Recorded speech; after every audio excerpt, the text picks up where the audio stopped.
Hello friends, welcome back to Pragati Mantra classes. My name is Shivangi Agarwal and I'm your mentor for upcoming TAT examination. So students, आज हम देखने वाले हैं, जैसे कि हम लोगों ने अपनी पिछली क्लासेस में डिस्कस करा जो हमारे डाइवर्स बैकग्राउंड वाले बच्चे हैं उनके बारे में, आज उसी कैटेगरी को आगे ले जाते हुए जो हमारे पास बच्चे बचे हुए हैं उनके बारे में डिस्कस करते हैं।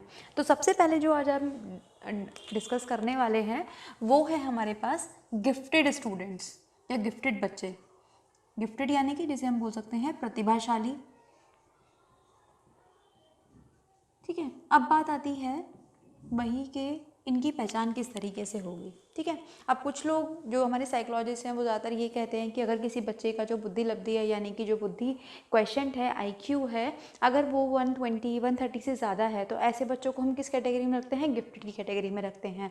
लेकिन ऐसा ज़रूरी नहीं है कि हर केस में जो बच्चा है उसका जो आईक्यू हो वो 130 से ऊपर हो सकता है कि कुछ बच्चे एकेडमिक्स में अच्छे हों, लेकिन वहीं हो सकता है कि कुछ बच्चे नॉन एकेडमिक्स पार्ट में अच्छे हों। जैसे कि मान लो कोई बच्चा अगर डांस में एक्सेप्शनली बहुत ज़्यादा अच्छा है, इसी तरीके से सिंगिंग में कोई बहुत ज़्यादा अच्छा है, तो वो भी तो कहीं ना कहीं गिफ्टेड चाइल्ड है।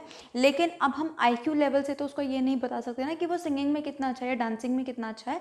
तो इसीलिए इन्होंने प्रेम परिशा जी एक साइकोलॉजिस्ट हुए और उन्होंने हमें एक बात बताई कि ज़रूरी नहीं है कि बच्चे का आईक्यू जो हो वही हमें किसी गिफ्टेड चिल्ड्रन के बारे में बताए, नहीं, बल्कि अगर कोई बच्चा किसी एक फील्ड में बहुत अच्छा प्रदर्शन कर रहा है, बहुत सुपीरियरिटी दिखा रहा है, तो उसको भी हम क्या कहेंगे, गिफ्टेड चाइल्ड कहेंगे। तो अब ज़रूरी नहीं है कि गिफ्टेड चाइल्ड हम किसके बेसिस पे कह रहे हैं कि केवल एकेडमिक के बेसिस पे, नहीं, नॉन एकेडमिक्स पे भी हो सकता है। मतलब जो हमारी पढ़ाई से रिलेटेड चीज़ें नहीं हैं उसमें भी हम बच्चे को कह सकते हैं कि वो एक गिफ्टेड चाइल्ड है। ठीक है, अब ये हमें समझ में आ चुका है सब क्यों। लेकिन अब बात आती है कि इनकी आइडेंटिफिकेशन कैसे होगी क्लास में, और बहुत ज़रूरी भी है ऐसे बच्चों को आइडेंटिफाई करना। नहीं तो मैंने आपको पहले भी बताया था कि ऐसे जो बच्चे हैं ये प्रॉब्लमेटिक चाइल्ड में कन्वर्ट हो सकते हैं। क्यों? जैसे कि फॉर एग्जांपल आपने इनको कोई टास्क दिया, ठीक है, इन्होंने और बच्चों से पहले कंप्लीट कर लिया, अब ये इन्होंने तो कर लिया कंप्लीट, लेकिन अब ये और बच्चों को डिस्टर्ब करेंगे, तो कहीं ना कहीं ये क्लास में क्या करेंगे, समस्या उत्पन्न करने की कोशिश करेंगे। तो ऐसा ना हो, ये प्रॉब्लमेटिक चाइल्ड में कन्वर्ट ना हो, इसलिए एज अ टीचर बहुत ज़रूरी है कि हम अपनी क्लास में ऐसे बच्चों को पहचान पाएँ और इनके लिए अलग अलग तरह के जो टास्क हैं वो बना पाएँ। मान लो कि अगर आपने इनको टास्क दे दिया कि आपका ये वाला काम हो गया, तो इनको बिजी रखना बहुत ज़रूरी है अपनी क्लास में। तो हो सकता है कि इनको हम क्या कर सकते हैं, दूसरा टास्क भी दे दें, बच्चे को बोलें कि अच्छा इसमें ऐसे सोचो, अगर इसमें इस कंडीशन में ऐसे हो जाता तो क्या होता। तो इस तरीके से। बाकी अगर मैं इनके एजुकेशन की बात करूँ कि इनके एजुकेशन को कैसे हम स्पीड अप कर सकते हैं, कैसे हम इनको कह सकते हैं कोप अप कर सकते हैं इनकी इतनी एनर्जी के साथ, तो एक तरीका तो ये है कि या तो हम क्या करें कि इनका डबल प्रमोशन कर दें। डबल प्रमोशन का मतलब कि जैसे कि एक ही साल में हम क्या करें, इनकी क्लास स्किप करा दें, एक ही साल में इनको 2 क्लास कवर अप करा दी जाए। ठीक है, क्योंकि ऐसे बच्चों के शौक क्या होते हैं कि ये अपनी से ज़्यादा बड़ी जो क्लासेस की बुक्स वगैरह हैं ये उसको भी रीड आउट कर लेते हैं आराम से, उसको भी पूरा पढ़ लेते हैं, या फिर मैं कहूँ एडवांस में ही अपने जो क्लास का सिलेबस है उसको पढ़ के रख लेते हैं, चीज़ों को एक एब्स्ट्रैक्टली बहुत अच्छे से सोच पाते हैं। यानी कि जो अमूर्त चिंतन है ये बहुत अच्छे से इसमें सोच पाते हैं चीज़ों को। ज़रूरी नहीं कि इनके सामने ही रख के हम चीज़ समझाएंगे तो ही नहीं समझ में आएगी, एब्स्ट्रैक्टली चीज़ों को आराम से सोच सकते हैं। और क्या, और बच्चों से कैसे भिन्न है ये, और बच्चों से इसलिए भिन्न है क्योंकि ये काम को, मान लो अगर कोई बच्चा नॉर्मल काम को किसी करने में 10 मिनट ले रहा है तो हो सकता है कि ये 3 या 5 मिनट में ही उसको कंप्लीट कर दे। तो ऐसे बच्चों को हम क्या बोलते हैं, गिफ्टेड चाइल्ड बोलते हैं, जो कि एक्सेप्शनली किसी एक फील्ड में बहुत अच्छा परफॉर्म करते हों। तो ये थे हमारे पास प्रतिभाशाली बालक। ठीक, अब आज हमारा जो मेन टॉपिक रहने वाला है वो रहने वाला है लर्निंग डिसेबिलिटीज़, यानी कि जो हमारी अधिगम से संबंधित जो हमारी अक्षमताएं होती हैं उनके बारे में। और क्वेश्चन यहाँ से हर बार, चाहे वो सीटेट हो आपका, चाहे वो यूपी टेट हो, डीएसएसबी हो, हमेशा हर बार पूछा जाता है। तो इस पोर्शन को बिल्कुल ध्यान से समझेंगे, इसकी जो हमारे पास 7 कैटेगरीज है उनको देखेंगे कि आखिर उसमें क्या क्या होता है, क्योंकि जो उनकी टर्म्स हैं यहाँ पे वो हमारे लिए बहुत इंपॉर्टेंट बन जाती है, क्योंकि सब में हल्का फुल्का सा डिफरेंस है। तो इनको समझते हैं एक करके। तो अब हम देखते हैं लर्निंग डिसेबिलिटीज़ के बारे में, जहाँ पे आपसे ज़्यादातर हर साल ही क्वेश्चन पूछा जाता है। आप देखो ये इनके कुछ नाम हैं, डिसलेक्सिया, डिसग्राफिया, डिसकैलकुलिया। तो अगर मैं इनको हिंदी में लिखना चाहूँ तो इनको हिंदी में भी इसी तरीके से लिखा जाता है, डिस, लेक और सिया, इसी तरीके से। डिसलेक्सिया इसको हम लिखेंगे डिसग्राफिया, इसको हम लिखेंगे डिसकैलकुलिया।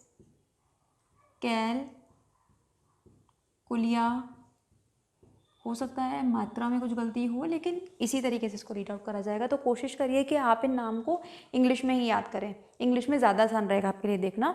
आइए कि करके डिस्कस करते हैं। तो जैसे कि पहली बीमारी है हमारे पास या लर्निंग डिसेबिलिटी है, वो है हमारे पास डिसलेक्सिया।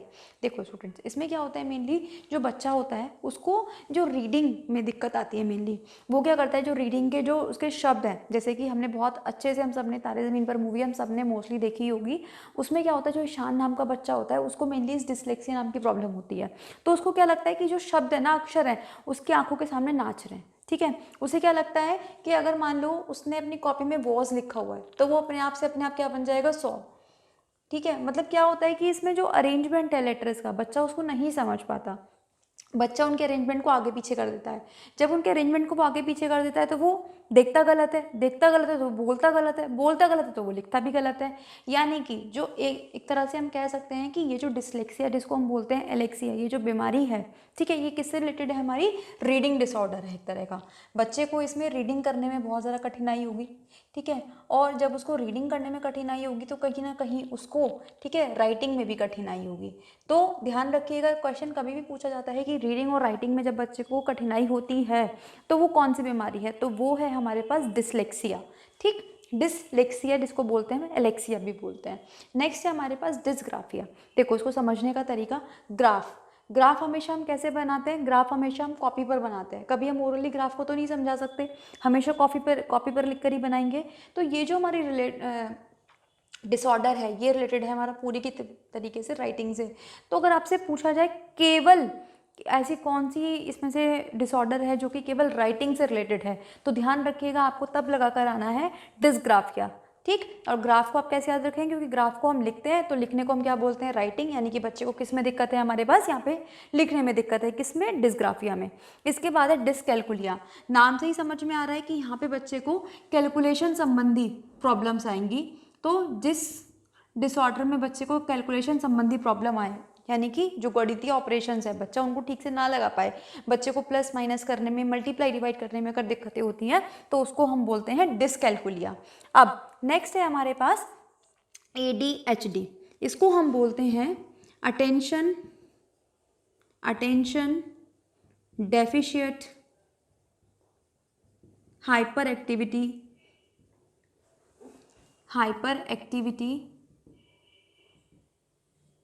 डिसऑर्डर। अब अगर बात आए हिंदी वाले स्टूडेंट्स के लिए तो वहाँ पे भी क्वेश्चन में ADHD के फॉर्म में ही पूछा जाता है, इसीलिए आप इसकी फुल फॉर्म को भी इसी तरीके से याद रखेंगे, क्योंकि अगर फुल फॉर्म पूछी जाएगी आपसे तो वो भी हमेशा इंग्लिश में ही पूछी जाएगी, इसलिए कोशिश करिए कि आप इसको इंग्लिश में याद रखें। तो इस बीमारी में क्या हो रहा है, जैसे कि नाम से ही समझ में आ रहा है कि जो बच्चा अटेंशन है उसमें उसकी कमी है। ठीक है, डेफिशिट का मतलब किसी चीज़ की कमी होना, तो बच्चे में यहाँ पे किस चीज़ की कमी है, अटेंशन की कमी है। उसमें क्या है कि बच्चा ना बहुत ज़्यादा हाइपर एक्टिव होता है, मतलब वो ना आराम से बैठ ही नहीं सकता क्लास में। जैसे आपने भी देखा होगा, अगर अपनी क्लास में कभी आपने पढ़ाया होगा कि कुछ बच्चे ऐसे होते हैं जो कॉन्टीन्यूसली कुछ ना कुछ शरारतें करते रहते हैं, लेकिन ज़रूरी नहीं है कि उस बच्चे को ADHD हो। ADHD की एक खास बात और भी है कि इसमें ना बच्चे को अटेंशन वो बहुत ज़्यादा देर तक किसी एक चीज़ में नहीं लगा सकता। मान लो कि जैसे अगर हमारा कोई पीरियड है 40 मिनट्स का, 30 मिनट्स का होता है, तो बच्चा मुश्किल से किसी चीज़ में 10 मिनट के लिए या 8 मिनट के लिए कॉन्सेंट्रेट कर पाएगा, बाकी फिर उसका ध्यान कहीं ना कहीं इधर उधर भटक जाएगा। तो इसी चीज़ को हमने बोला ADHD। अब इसकी एक खास बात और होती है इस डिसऑर्डर की, कि जो बच्चा है वो अपने इमोशंस पर कंट्रोल नहीं रख पाता, मतलब कब उसको गुस्सा करना है, ठीक है, उसको किसके सामने कैसे बिहेव करना है, बच्चा इन चीज़ों को नहीं समझ पाता। तो एक खास मेथड है जिससे कि इन तरीके के बच्चों को हम ट्रीट करते हैं, वो है हमारे पास राइकन मेथड, RYCHEN। राइकन नाम के साइकोलॉजिस्ट थे जिन्होंने ये मेथड दिया, तो उन्हीं के नाम पे ये मेथड रखा गया है, जिसको हम बोलते हैं राइकन मेथड। इसमें क्या करते हैं कि बच्चा अगर गुस्सा है, मान लो कि वो कुछ बोलना चाहता है, ठीक है, उसे बहुत गुस्सा आ रहा है, वो चिल्लाना चाहता है, तो बच्चे को ना उसको चिल्लाने दिया जाता है कि ठीक है, तुम्हें चिल्लाना है तुम चिल्ला लो, तुम्हें चीज़ तोड़नी है तुम तोड़ दो। तो इससे क्या होता है कि जो बच्चा जिस चीज़ को अपने अंदर से निकालना चाहता है, जिस गुस्से को निकालना चाहता है, तो उसे हम कहते हैं कि लेट इट बी, उसे निकलने दो, और हो सकता है कि बच्चा उसके बाद खुद ही शांत हो जाए। तो इसको हम बोलते हैं राइकन मेथड, कि इसमें हम बच्चे को एकदम फ्री छोड़ देते हैं, उसे जो करना है, अगर उसे गुस्सा आ रहा है तो उसे करने दो, क्योंकि वो उस चीज़ को करने के बाद वो खुद ही शांत हो जाएगा। तो ये कौन सा डिसऑर्डर हो गया हमारा, ADHD। इसके बाद आता है हमारे पास डिस्प्रेक्सिया। अब देखो डिस्प्रेक्सिया में क्या होता है कि जो बच्चे के आँखों के और हाथ के जो मूवमेंट है, जो कोऑर्डिनेशन है, बच्चा उन्हें नहीं बना पाता। जैसे कि आपने देखा होगा बहुत सारे बच्चे ऐसे होते हैं कि अगर उनकी तरफ बॉल आ रही है, ठीक है, तो वो बॉल में लग जाती है, बच्चा उस बॉल को पकड़ ही नहीं पाता, ठीक है। या फिर अगर मान लो कि हम लोग बॉल से खेल रहे हैं तो बच्चे को पता ही नहीं है कि वो मतलब उसे किस तरीके से पकड़ना है, कैसे उसको कैच करना है। तो ये सब किसमें पता चलता है? डिस्प्रेक्सिया में। यानी कि जब बच्चा क्या कर रहा है, अपने हाथ का और अपने माइंड का, ठीक है, अपने हाथों का और अपनी आंखों का कोऑर्डिनेशन को नहीं बना पा रहा है। अब इसमें मेनली क्या होता है कि हमारे पास दो तरह की स्किल्स होती हैं जिसको हम पढ़ेंगे। ग्रॉस स्किल्स होती हैं और एक होती है हमारे पास फाइन स्किल्स। अब देखो ग्रॉस स्किल क्या होती है, जिसमें हम, जैसे कि मान लो मेरा ये पाम है, अगर मैं इस पूरे पाम को यूज़ कर रही हूँ तो वो क्या है, मेरी ग्रॉस स्किल। लेकिन जब मैं अपनी फिंगर्स का यूज़ करना सीख गई तो वो क्या हो गई, मेरी फाइन स्किल्स हो गई। जैसे कि आपने देखा होगा छोटे बच्चे, जो बिल्कुल छोटे बच्चे होते हैं, जब वो ग्लास पकड़ना है, किसी चीज़ को पकड़ना सीखते हैं तो वो पूरे हाथों से अपने ग्लास को पकड़ते हैं। लेकिन जैसे जैसे वो बच्चे बड़े होते जाते हैं तो क्या होता है कि वो अपनी फिंगर से उस ग्लास को पकड़ना सीख जाते हैं। तो यही फ़र्क है ग्रॉस में और फाइन में। तो बच्चा क्या करता है यहाँ पे, वो अपनी ग्रॉस और फाइन स्किल्स का जो यूज़ है वो उसको ठीक तरह से नहीं कर पाता। जैसे कि आपने छोटे बच्चों को देखा होगा, जब वो बॉल फेंकने की आगे की तरफ कोशिश करते हैं तो वो बॉल ना वहीं गिर जाती है उनसे। क्यों? क्योंकि वो अपनी फाइन स्किल्स का यूज़ नहीं कर पाते हैं।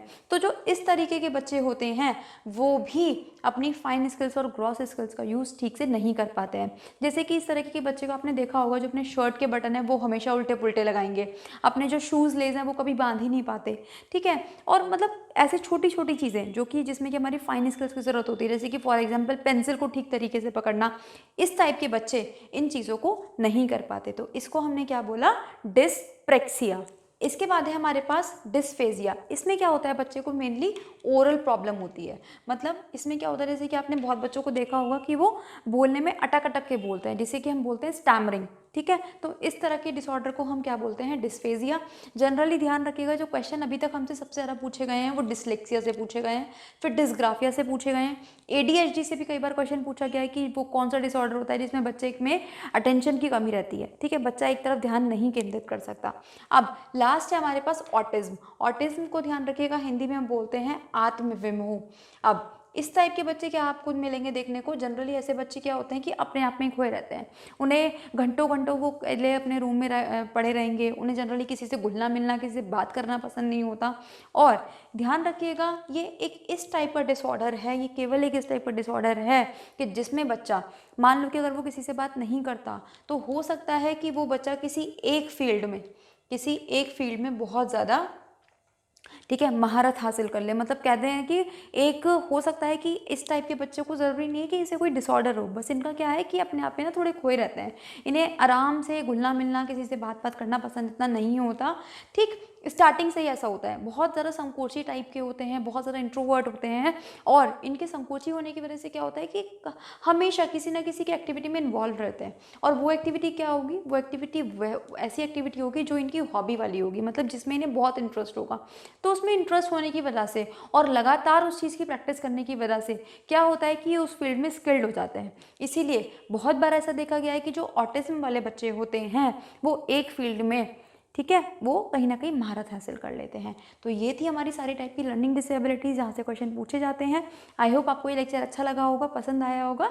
तो पसंद आया तो उसको लाइक करना ना भूलें, अपने फ्रेंड्स के साथ शेयर करना ना भूलें, और अगर चैनल पर नए हैं तो सब्सक्राइब कर दें, बेल आइकन को हिट कर दें, ताकि आने वाले सारे नोटिफिकेशन आपको टाइम से मिलते रहें।